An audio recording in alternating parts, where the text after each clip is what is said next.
Therapy Chat Podcast, episode 75. This is the Therapy Chat Podcast. The information shared in this podcast is not a substitute for seeking help from a licensed mental health professional. And now, here's Laura Reagan, LCSW-C, with today's episode.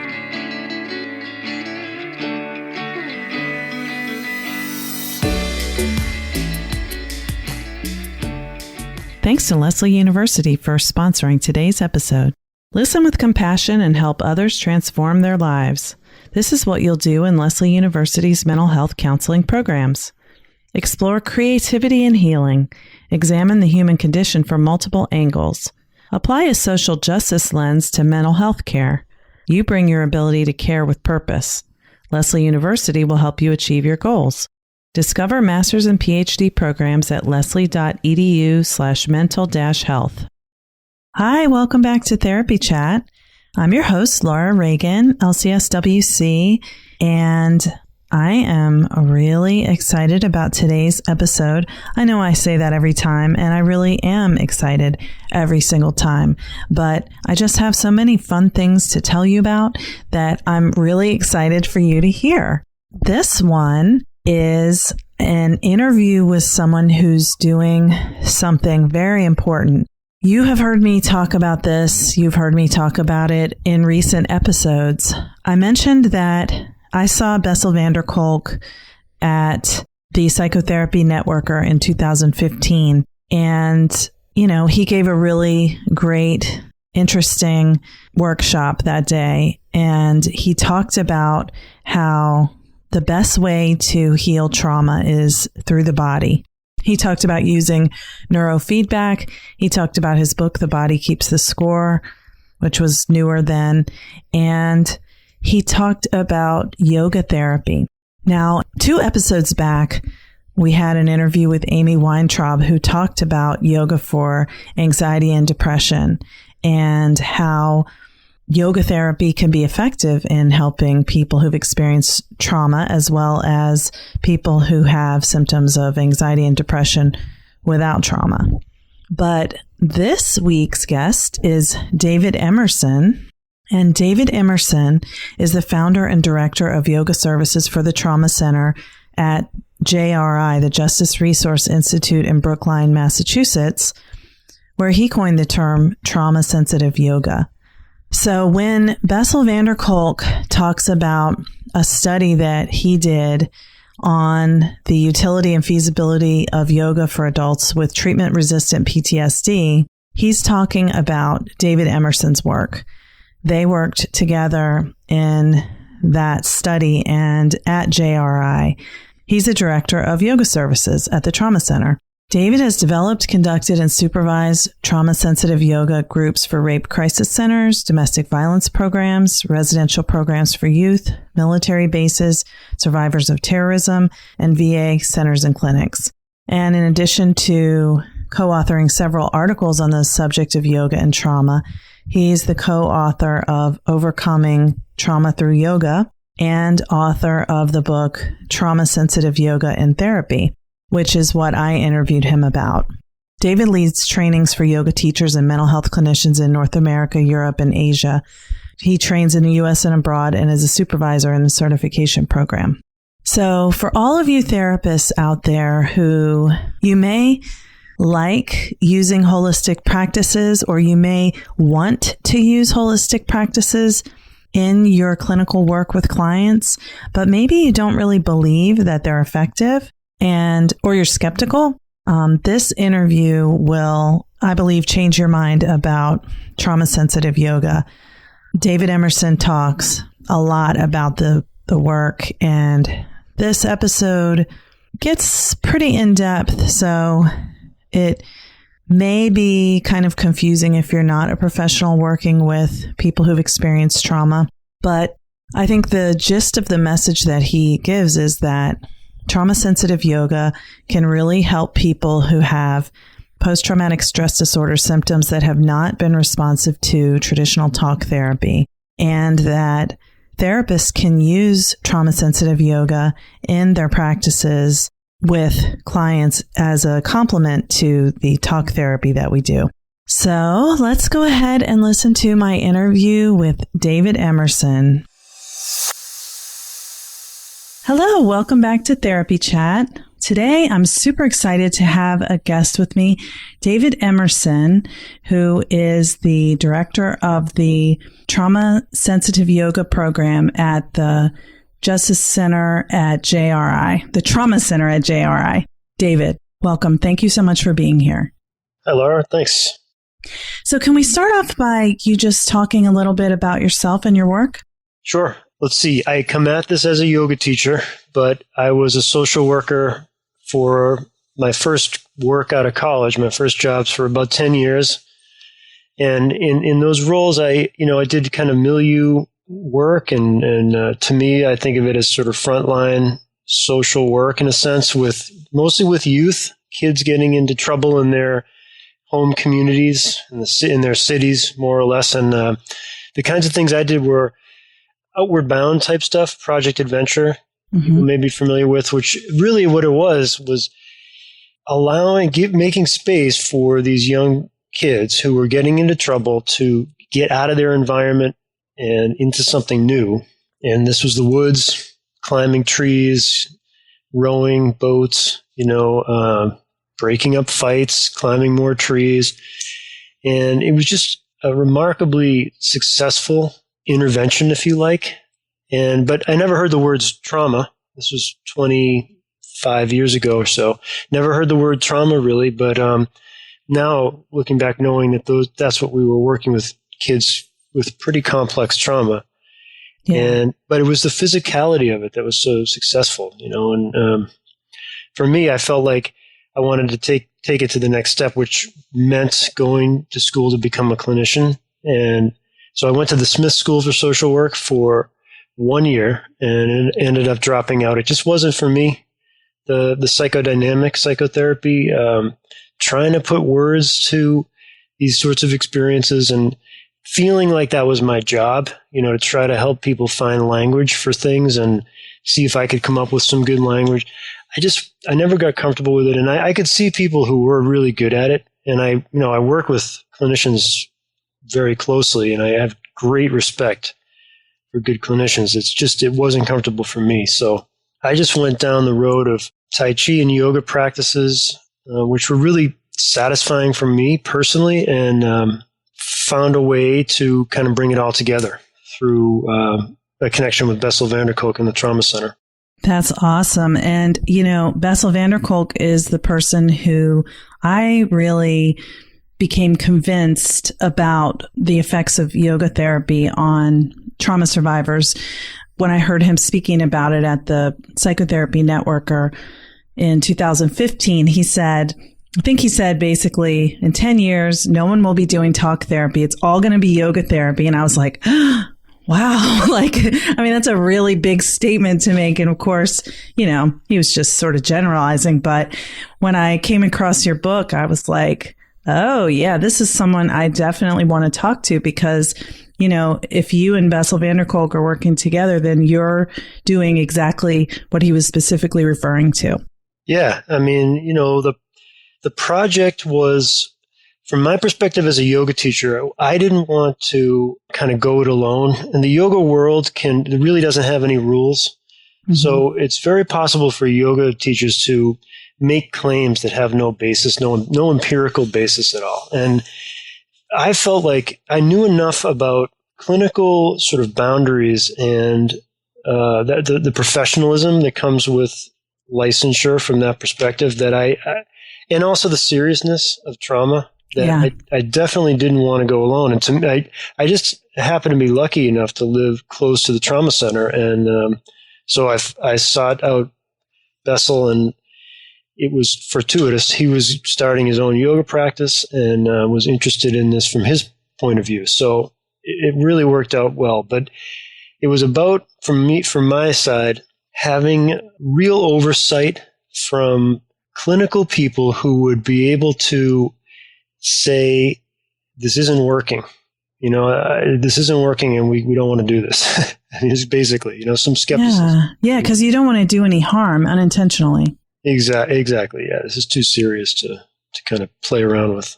Exactly. So can you tell the audience, what is trauma-sensitive yoga? Well, first of all, it's language that we coined, but it's also language that a lot of other people are using besides us now. So you'll find people saying they do trauma-sensitive yoga, and it may be very different from our model. So to distinguish it, we call our model Trauma Center Trauma-Sensitive Yoga, TCTSY. And so I'll speak about that model for your listeners. And in that case, what TCTSY is a yoga-based intervention for complex trauma. And so underneath what we do with yoga is a real significant focus on trauma theory. So we're very much grounded in trauma theory, and then using yoga forms to address what we feel are some of the key elements of the suffering that's related to complex trauma. Yeah. So can you talk about what the theoretical underpinnings are in a little bit more detail? Yeah. I mean, so on paper, there are three. There's trauma theory, attachment theory, and neuroscience. But the way we feel, in terms of trauma theory, how it's evolved since 1980, you really can't speak about complex trauma without talking about attachment and relational dynamics and neuroscience at this point. So MRI and fMRIs have really had an impact on how we understand trauma as well.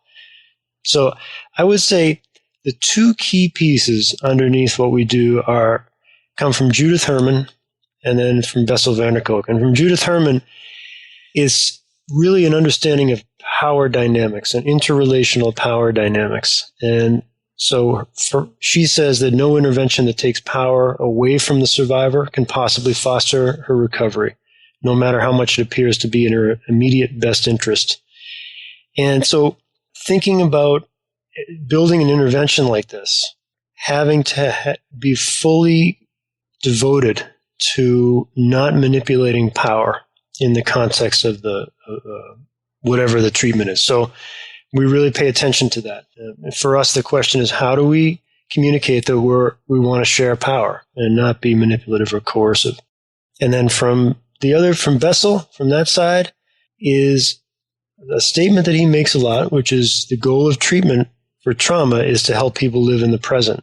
And I think on the surface that can sound almost kind of like new agey in a certain way, like just be present. Mm-hmm. But he's a neuroscientist, so the present moment experience is connected to neurophysiology, and particularly something called interoception, which I'm sure we'll get to talk about. Yeah. But we're really attending to an actual practice of what does it mean to be present that we have filtered through van der Kolk's work over the past couple decades. So can you talk a little bit more about that practice of being present and how it's related to neuroscience? Yeah, it's actually a very practical thing. There have been some researchers, neurologists, neuroscientists over the past couple of decades that have identified parts of the brain that connect our visceral experience, our felt experience in our body to our awareness. These regions, these brain regions, are referred to as interoceptive regions or interoceptive pathways. And they're really like, I think of them as a non-neuroscientist, I think of them as train stations that carry the information from our body to our awareness. So it's feeling everything from our heartbeat to muscles contracting and extending, pressure, hunger is an interoceptive dynamic. From neuroscience, we get a picture of these regions in the brain that relay this information. And then we have trauma specialists, people like Ruth Lanius and Bessel van der Kolk, whose work indicates that these parts of the brain are underactive for people who have experienced chronic complex trauma. So if you put that together with the clinical evidence that's evolved over the past 20 years, it has a lot to do with patients' experience in their bodies. Some of the language that clinicians use, even before there was neuroscience, was difficulty localizing skin contact, difficulty being touched, difficulty explaining internal states. These were recognized symptoms of complex trauma even before there was any sense of neuroscientific evidence.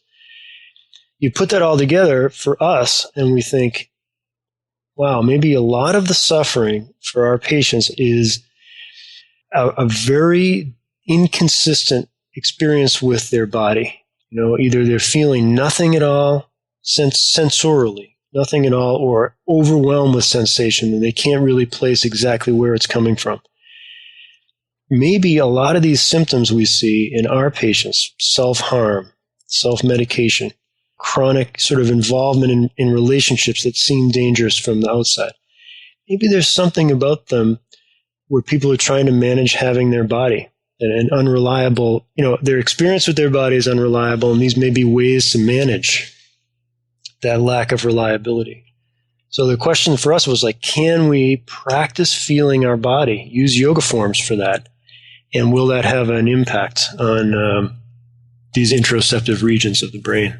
And then potentially some of the suffering that's related to trauma. Yeah, so I still want to ask you about the other two theoretical pieces, but can you talk, since this seems to be a natural point to bring it up, about your study that you guys at JRI did? Yeah, the study funded by the National Institute of Health. So when we get a grant like that from taxpayers, we have to study PTSD symptomatology because it's the only medical diagnosis we have for trauma. Yeah. So we looked at PTSD symptoms, but our subjects in the cohorts were women who experienced chronic childhood physical and sexual abuse. So we were looking at complex trauma, interrelational trauma, but everybody had to qualify for PTSD.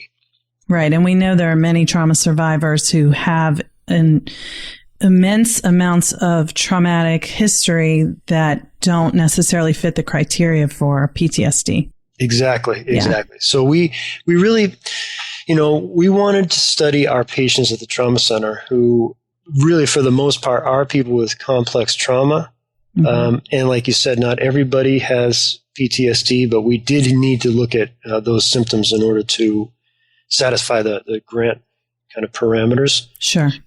So the study itself, what was published in the psychiatric journal, was looking at PTSD symptomatology.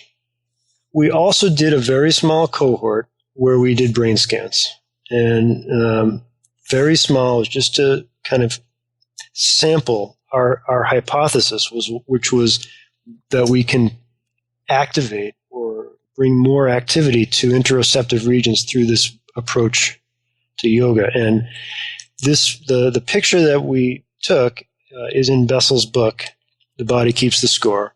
Okay. And it did indicate that it looks like we may be able to create more activity in some key interoceptive regions. That's amazing. Yeah, it's exciting. I mean, and I'm glad you want to talk about the other theoretical underpinnings, because this isn't the way we're talking about it now. It sounds like TCTSY is kind of mechanical in a certain way, and there's stuff that's more important.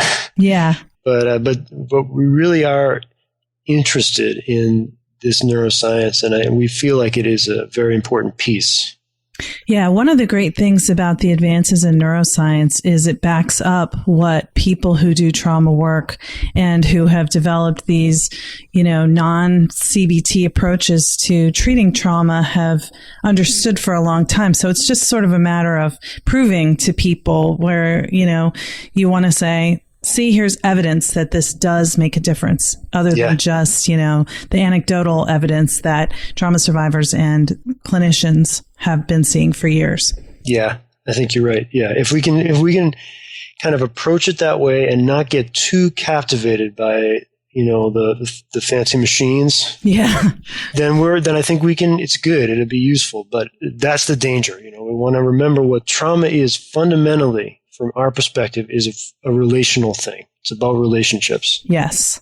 So we need to we in our work have to stay focused on that and not get lost. I agree. In technology, yeah. Yeah, so please go ahead and talk about the other two pieces. And I think that's going to be really captivating for the audience to hear about too.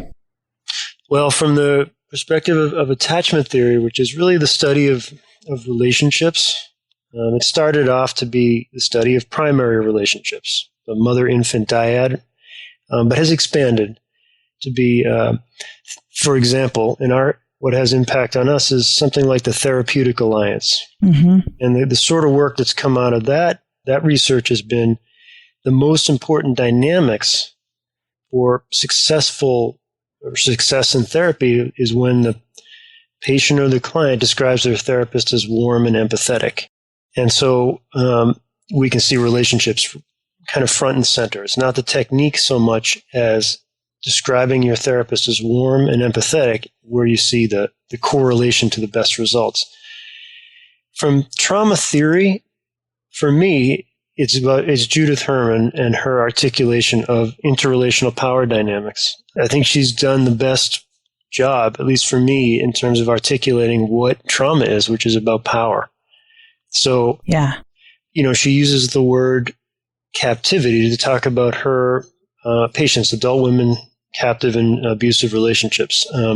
And so we can kind of see like what's happening for our patients is a chronic exposure to lack of power and all the complexity that's involved in negotiating relationships where you have less power for whatever reason, a whole range of reasons, and that the person with more power is either manipulating their power or incapable of sharing it for a whole variety of complicated reasons. And what happens to people when that's their primary relational experience? And so when it comes to like yoga, for example, just for our piece, yoga can be a situation that reinforces a lack of power. A lot of yoga teachers get used to telling people what to do. Put your leg here, raise your arms, take a deep breath. Kind of seems benign, well, it's just where to put your foot and your arm, just when to breathe. But in the context of trauma, it's Judith Herman saying anything that takes power away from somebody can't possibly foster recovery. So our relationships in our yoga practice are about sharing power. And we can talk about how we do that, but it's, to me, I think to us in the program, it's the most important thing is that we're never going to tell anybody what to do or what to feel.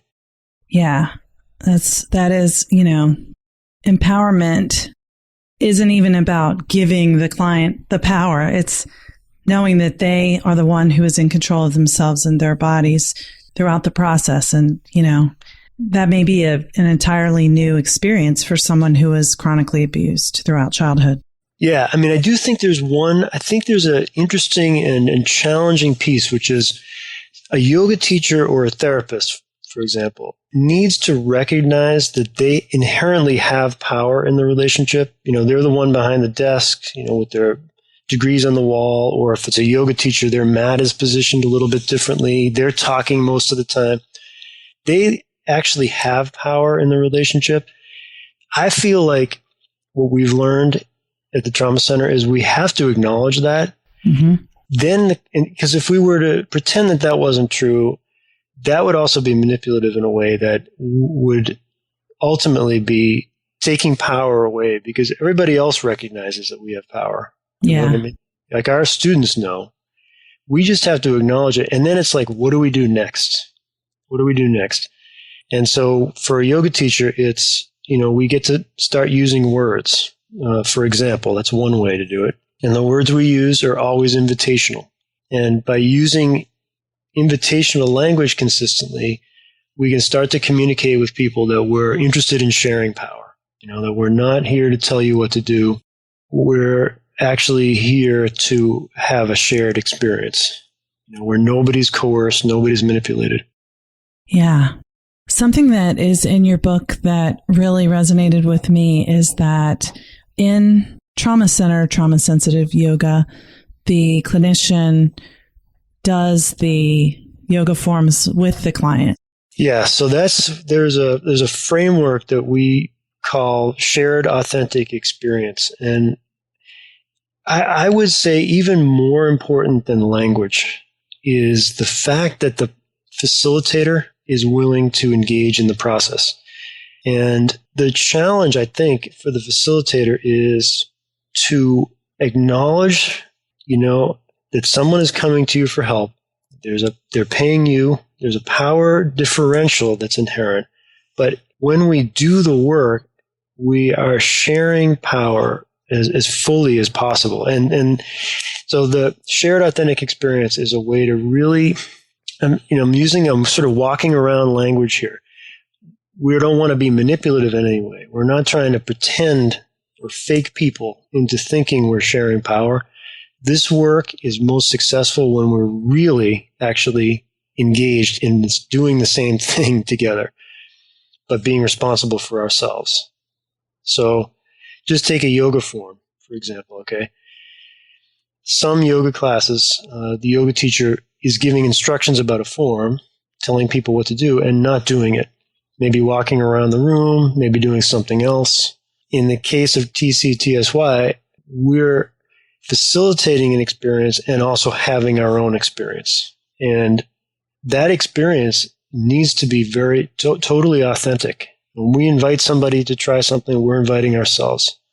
When we invite someone to notice what it feels like in their body, we're also inviting ourselves. And I think personally, I don't really have evidence for this other than the evidence we have in general for the program. But the more we can have a shared authentic experience, the more successful this is because trauma calls for authenticity. Trauma doesn't respond well to fancy techniques or manipulation, at least for our clients. Well, no, and manipulation is often re-traumatizing for especially people who've experienced childhood abuse, whether, emotional, physical, sexual, that's an inherent piece of it. So I can see that that's completely I don't know what word I'm looking for, but it's completely the opposite of the goal of what you're talking about and trauma work in general. Yeah, it's a little bit scary because and I'm just speaking for myself as a yoga teacher, as an adjunctive care provider here, but I think it applies to anyone who's going to bring some TCTSY in, including therapists and psychiatrists. We have to acknowledge that we really can't control outcomes for people. Mm-hmm. And if we get into the business of trying to control outcomes, make people, calm down or make people have plans for the future, then we start to manipulate people. And manipulation, like you said, is at the core of trauma in the first place. And if we do that, it speaks to the traumatized part, instead of the part that it has power and can cultivate power, which is, in our case, is just about making choices. Just keeping it very present. What do I want to do with this form? How far do I want to twist? How far do I want to lift my leg? But we're turning that attention inward to figure out what we want for our body, not what someone else might want from the outside. Which could be a completely new experience. Yeah, I think it could be. And I think that's probably where, I should say we partner with clinicians. We present this as an adjunctive treatment to treatment as usual, because there's an art form to not overwhelming people with too many choices or too much interoception. We want to try to find the kind of dosage for each person that's useful. There's some clinical quality to that, I would say. Mm-hmm. We can be wrong. We could make an assessment like this person can manage X number of choices and this level of complexity around interoceptive sensation. And we might be wrong. And that's where the relationship comes in. We can be wrong and someone can tell us we're wrong and then we can try to adjust. Right. And And what you said about the shared authentic experience and attachment theory, how it's relational, that all goes together because it's the trust in that therapeutic alliance that allows the client to be willing to try something new, and the therapist trusting him or herself also to try something new with that client, not knowing if it's going to be effective or if it's how it's going to turn out. That's pretty vulnerable. And we do kind of want, all of us who become therapists, we usually go into it because we want to be the one who knows how to help the other person. So a lot of us have a pretty strong sense of discomfort with not knowing. Yeah, true. And it makes sense. I mean, so one of the questions that I would put out there for all of us is, can we be more, this is a little bit of a paradox, but the suggestion may be that we might be more effective if we are less attached to outcomes. If we really want to help people, maybe we need to back away from trying to control what happens a little bit. Yeah. You're onto something there. I mean, if you can tell yourself that, we're all about outcomes measures, but if you can tell yourself that this is a method that is known to produce positive outcomes for clients, so why not just let the process happen and then at some point go back and say, was there change, instead of trying to force a certain type of change to happen. I know. It's really kind of weird because we have this study that was funded by NIH and published in a peer-reviewed psychiatric journal, which is really important, but which, it appears to be all focused on outcomes. But the technique, if you like, the practice itself is to not be focused on outcomes, to be, like as Van der Kolk says, be focused on being present, to really practice just what's happening now. And it's a cool paradox, but it's one that we have to kind of get our heads around a little bit. Yeah, it is a shift, and I think it's a positive one. I'm so excited about the direction that trauma therapy is going, and again, just so excited about the work you're doing, and so glad that you can talk to us about it. So, can you talk a little bit about why TCTSY is a good option for people who have complex trauma in particular? I guess I would think of it as an option, and then people, it's an option we want to make available, and then people can just sort of decide for themselves, I suppose. But the idea would be that trauma, as we understand it, and the therapists and clinical people have been out in front on this for decades. People have been trying to treat PTSD since 1980, have been trying to treat trauma as PTSD since 1980. And so clinicians have learned that doesn't work for all of their people with complex trauma. So they've been out in front and trying to figure out what to do. Somatic practices like sensory motor psychotherapy or somatic experiencing, the Kolk method, others have been moving into the space suggesting we need to engage the body in some way. If we want to treat people, we can't just speak to the frontal lobe. We need to do something with the body. So in that way, TCTSY is right in line with those somatic practices. For me, I think what I enjoy the most, I think anybody who does this kind of work enjoys the most, is that we don't, in order for it to be successful, we don't have to, we don't focus on outcomes. So much of treatment, whether it's hospitalization or medications or any kind of cognitive behavioral techniques, are focused on outcomes, trying to get something at the end. And for our patients, that focus, I think when I try to listen to people from my perspective, that focus has made people feel like folks don't understand what it's like to live in a traumatized body. That it's not about forms and numbers. It's about skin and bones and muscles, and, my body. So I feel like TCTSY meets people a little bit closer to where trauma really is, which is ultimately nonverbal. It's ultimately very visceral, very deep, and not something that maybe, or at least our study suggests that maybe it's not something that everybody has to explain.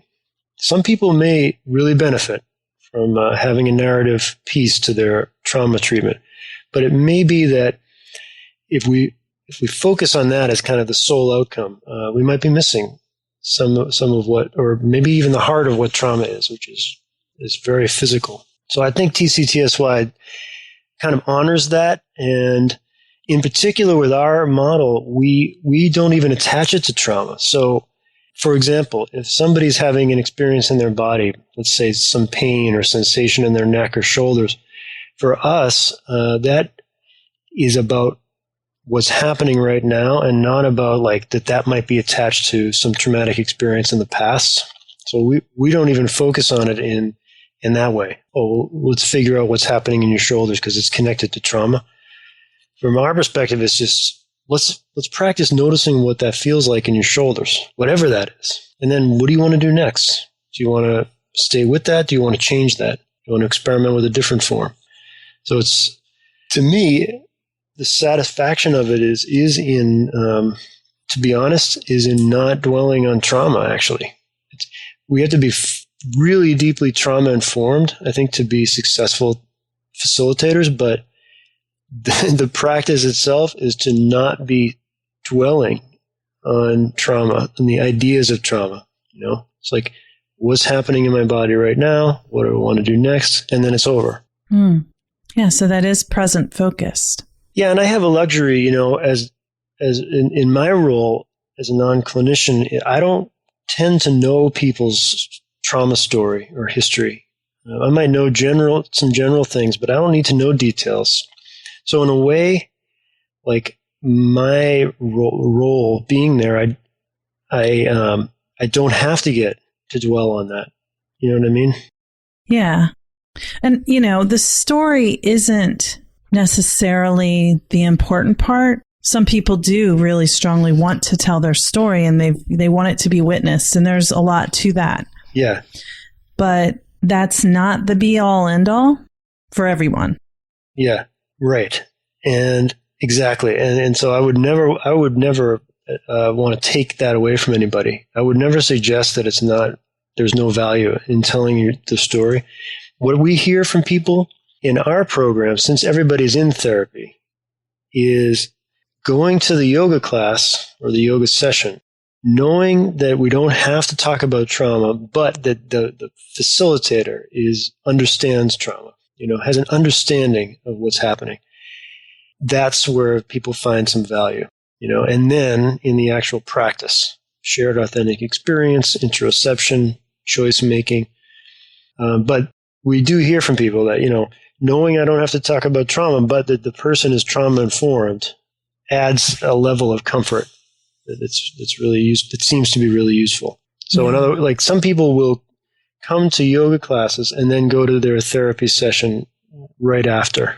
And so they have a place to talk about trauma, if that's useful. And then they have a place to work with trauma in a nonverbal way. Yeah. And what I love about working in the body to address trauma is that, rather than in talking, is that so much of it is nonverbal and visceral, as you said, and people can feel, it can be kind of reinforcing shame that they can't access the words. Yeah. And, I'm not doing this right because I don't know how to describe it. I don't know what it is. Right. Exactly. Yeah. And shame is a constant companion, isn't it? It's trauma. It's always there, and it's always there in the yoga session. You're never going to be good enough. You can't do this. It's always there and it's deep. And then the facilitator needs to, I think, acknowledge that companion in a way, and then also not speak to it as best we can by, asking people to evaluate their experience or connect it to their past, or even to use their experience with the yoga form to think about the future. Like for me, one of the challenges is if somebody says, hey, this feels really good, or it's the first time I felt calm in a while, then the yoga team, then my job is not to say, hey, the next time you feel upset, why don't you do this? Because that's a planning for the future, and that's really not what we do. We're focused on being present. So if somebody says this feels great, that's part of what's happening. If somebody feels this is uncomfortable, that's part of what's happening. And we just kind of move with it, with what actually is happening, instead of using that information to assess the past or plan for the future. Yeah. And I think that may have something to do with your thoughts around shame, which is if we try to use our body experience as it is now to make sense of the past or to plan for the future, that may be where it gets a little bit, where the shame piece can get a little bit more power. Mm. I mean, according to Van der Kolk, it really is about what's happening right now. So maybe we're actually trying to put something onto the experience that either isn't there or isn't as important. In other words, like when I feel pain in my body or strain or something good in a yoga form, that's really what it is. It's not about how that reminds me of the past or helps me plan for the future. Right. It's about embodying your body. Yeah, in a way that, I mean, the way we're talking about it now, there is no real room for judgment. It's just what's happening. And I do think that's something that the yoga world can offer. The yoga world at its best really is supposed to be non-judgmental experience. And I think that non-judgment comes from being present and not thinking about the past or the future. Yeah, like everything else, the westernized version makes it, for many of us, a competition, and how flexible someone is, and how well they can stretch, and what we're wearing, and how dedicated to our practice we are, and if we're breathing correctly. But that's not really what it's about. Yeah, totally. Yeah, if I only do this form the right way, then I'm going to be spiritually enlightened. Yeah. I mean, there's a lot of undercurrent, in typical yoga classes, and that's basically what it is. If I can just do the form right, get the right alignment, then I will have no more suffering and I'll be an enlightened person. And I think the yoga apparatus encourages that kind of thinking, and it's probably driven by, money. Mm-hmm. But underneath, yoga offers this thing called non-attachment to outcomes. And non-attachment to outcomes just means what Van der Kolk is saying, which is the goal of treatment of trauma is to be present. It's not to plan for the future. So can I read a couple sentences from your book, Trauma Sensitive Yoga and Therapy? Yeah, sure. There's a part that really, really resonated with me when I was reading it. And it says, it's talking about a study, and it says, this and other research are pointing to the fact that trauma survivors are deeply disconnected from their core being, the feeling of being embodied. And this seems to be a great source of the suffering associated with complex trauma and PTSD. In essence, this research on the brain suggests that traumatized people do not have a reliable self, a feelable self, a foundation from which to safely experience themselves, relationships, and the world around them. So, and skipping a sentence after that, it says, I would suggest that living with an unfeelable and unpredictable body is one valid way to explain what complex trauma is. I just think that's really powerful, because the experience of having complex trauma it's not a set of symptoms that's in the DSM-5 or any version of the DSM so far. Even though, we try to capture through some of the different concepts like complex trauma, chronic PTSD or complex PTSD, developmental trauma disorder, that experience is something that is extremely hard to put into words, and that when people haven't felt what it's like to be embodied, they don't even know what it is to explain what's not there. Mm-hmm. Yeah, totally. No, I know. And it does point to the fact that having, are we ever going to get the perfect diagnosis into the DSM? What we're talking about are unwordable things, they really are, but they're knowable things. And then where is the knowing? Well, it's in our bodies. What if there can be people involved in treatment who understand or are willing to try to understand? I feel like I've learned most of what I know, definitely from our students, and I'm still trying to understand. But I feel like I have an inkling. And, part of that knowing is that, there's no language ultimately for this. It's a body thing. And then we can draw on people like Antonio Damasio, who's I'm thinking of when you're reading those sentences, a neurologist who's not a trauma person, who talks about the fact that our core self is our sentient self, our felt self. You get a neuroscientist like Alan Craig, who titles his paper The Sentient Self, and he's writing about interoception. And the mechanism of interoception is we know we exist because we feel our bodies. And feeling your body is ultimately a wordless thing. So the challenge, I think, is to kind of gather this information, introduce it into the world of therapy, which is, the treatment as usual is psychodynamic psychotherapy, which relies on language, and, psychoanalysis rely on language, and see if we can kind of bring these two things together. The treatment, the treatment domain the therapy offers, and then some of this understanding of what it means to be an embodied being that comes from places like neuroscience. It seems very complex to consider those ideas, those concepts. It's the way that we don't usually think about our bodies, our lives, our feelings. But I have so many clients who, because I work primarily with people who have complex trauma, they'll describe, there's just something wrong with me. There's something missing, or there's, something's just not right with me. Some of the pieces aren't there. And, I think that's what they're talking about. Yeah. That disconnection from the sentient self. Somebody in our study, there's a paper called the title includes Claiming Peaceful Embodiment by Alison Rhodes. And she did interviews with people in our study. And it's a really beautiful paper that people can find if you Google Alison Rhodes Claiming Peaceful Embodiment. One of the things that someone said that's kind of stuck with me is, she said, it was a long time for me to consider myself not an outline. So just kind of picture the visual of like a pencil outline of a body, because she was talking about her embodied self. And then she said, this yoga practice, the stuff we're talking about, helped her to fill in the details, to define herself, was the language she used. So I just feel like there's a lot there, about feeling like an outline.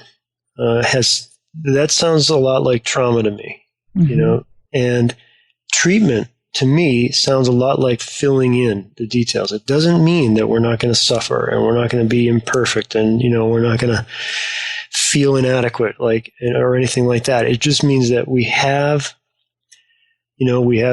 details that are filled in about, and it's very physical. It's very much an embodied kind of experience. And then we can move through the world, with a fuller self, fuller sense of self, experience of self. Yeah, it's very powerful. I'm really in awe. So in your book, you say that clinicians can use your method, even if we're not yoga teachers.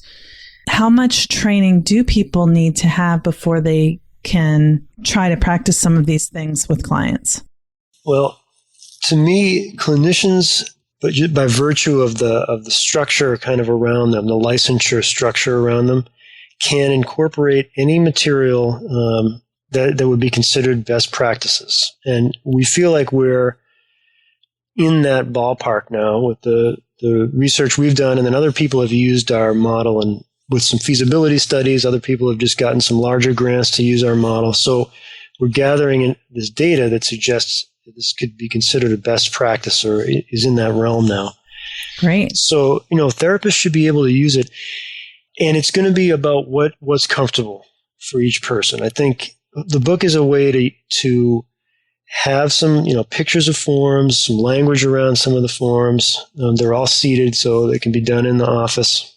And 1 or 2 forms would suffice, for the purpose here, which is, using a yoga form to practice being in charge of your body, making choices, and experimenting, investigating interoceptive possibilities. Shared authentic experience. You need 1 yoga form for that. So one thing therapists might do is just start to try it, practice it themselves, maybe with colleagues or friends, family. Try a couple of forms, and you find 1 or 2 that feel comfortable. Share them with your clients if they're interested. So it's very accessible in that way. It's not like you need a lot of space. You can do it seated. Clients can do it seated as well. And you don't have to be a yoga teacher. It's just you need to understand it, practice it yourself, have the right, stance that you're bringing into the work.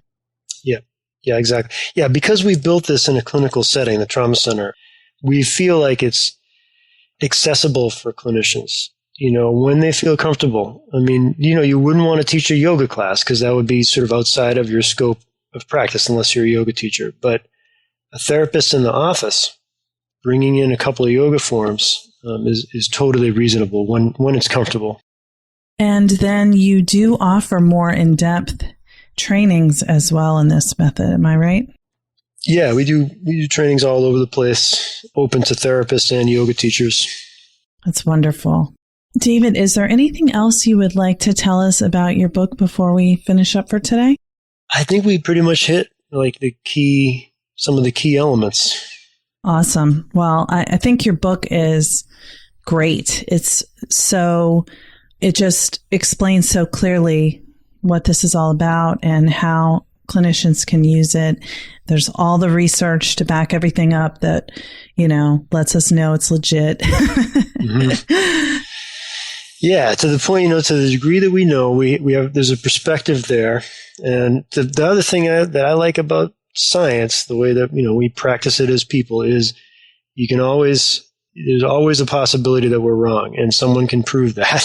You know what I mean? There you go. I feel like we have a coherent story, and but yeah, so it should be open for scrutiny too. So can you share your website so that people can get more information about all of this? Sure. It's traumasensitiveyoga.com, and we have all of our yoga material there. There's traumacenter.org, which is more general as well, but either one. Wonderful. Well, David Emerson, thank you so much for being on Therapy Chat today. Thanks, Laura. Enjoyed it. Thank you for listening to my interview with David Emerson of the Trauma Center at JRI. I really enjoyed the discussion. It was absolutely fascinating to me, and I hope you liked it too. I'd love to hear your feedback, which you can leave on therapychatpodcast.com. If you go to the green SpeakPipe message app that's on that page, you can leave me a message. I love hearing from you. It makes me so happy every time I get a message telling me that someone has recorded me some feedback. Next time, we are going to continue the conversation about yoga therapy for trauma and for other mental health issues, as I'll be interviewing David Shanahoff-Khalsa, who is a very accomplished researcher and yogi who has done a ton of study on how Kundalini yoga can be used to help people improve their mental health and well-being. So please stay tuned for that. It's another really interesting conversation. I can't wait to share it with you. Thanks so much for listening. And thank you for subscribing. By the time you hear this episode, you will have heard the announcement that Therapy Chat is celebrating its first birthday with a new app. So go to therapychatpodcast.com for all the information on the app. which may be live by the time you listen to this, or it may not, but it's coming on Apple, at least, on iPhones, at least, not yet for Google Play. Sorry about that. Thank you so much for listening, and we'll be talking to you soon. Bye. Thanks again to Lesley University for sponsoring today's episode. At Lesley University, you'll receive state-of-the-art training in clinical mental health counseling that integrates mind-body behavioral health, trauma studies, school counseling, and social justice advocacy. Lesley University's graduate programs innovate across disciplines, from clinical mental health counseling specialties to pioneering coursework in expressive therapies, giving you the perspective to heal the whole person. Lesley University was the first graduate school in the U.S. to train professionals in the emerging field of expressive therapies. Today, Lesley's program is the largest of its kind and remains at the forefront of innovation. Lesley University's Cambridge location is a springboard to field placement opportunities where you'll put your learning into practice. You'll work in clinics, schools, and community organizations alongside practitioners and activists who are revolutionizing the field of mental health counseling. Discover master's and PhD programs at lesley.edu/mental-health. Hi, I'm Laura Reagan, host of Therapy Chat, and I'm a trauma therapist in private practice outside of Baltimore. I specialize in helping clients with complex trauma related to childhood abuse or loss or attachment trauma during childhood.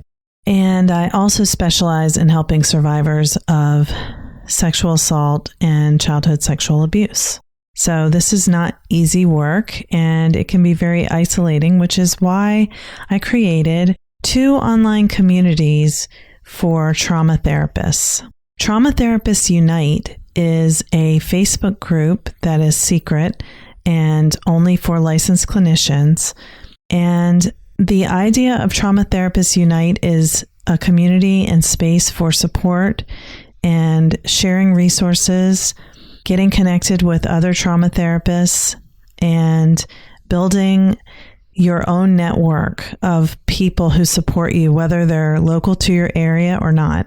I've made some great friendships online with other therapists through Facebook, but not all of them are trauma therapists. So I think there's a need for a space where trauma therapists can gather. And then when you want to do clinical consultation, since we can't do that in a Facebook group, you can say, hey, is anybody available at 5 o'clock to talk on the phone about a tough case I had? Or, hey, I'm available and I would love to support anyone who's seeking consultation today. Or, hey, you're in my area. Let's meet for coffee and brainstorm about our work and share support and connection. So, Trauma Therapists Unite is a free Facebook group for that purpose. It is not for clinical consultation because we cannot share client information in a Facebook group. We all know that. But because of the isolating nature of trauma work, especially when you're in private practice, but in agencies too, it can be very isolating because it's kind of the nature of trauma work. So with that isolating nature in mind, I created Trauma Therapists Unite for us to gather, support one another, and share resources. And I hope you will join us. There is a process to join the group that includes providing information about your credentials, and all of that information is in the group. So when you request to join, you'll see the rules. The other resource that I wanted to tell you about is a paid membership community, the Trauma Therapist Community, which includes online clinical consultation off Facebook using a secure platform of video sessions once a month and more if desired. And groups are also available in person. So check my website, laurareagan.lcswc.com/join for all the information about the Trauma Therapist Community. Thanks so much for your support. Hope to see you there. Thank you for listening to the Therapy Chat podcast with Laura Reagan, LCSW-C. For more information, visit Laura's website at www.laurareagan, LCSW-C.com.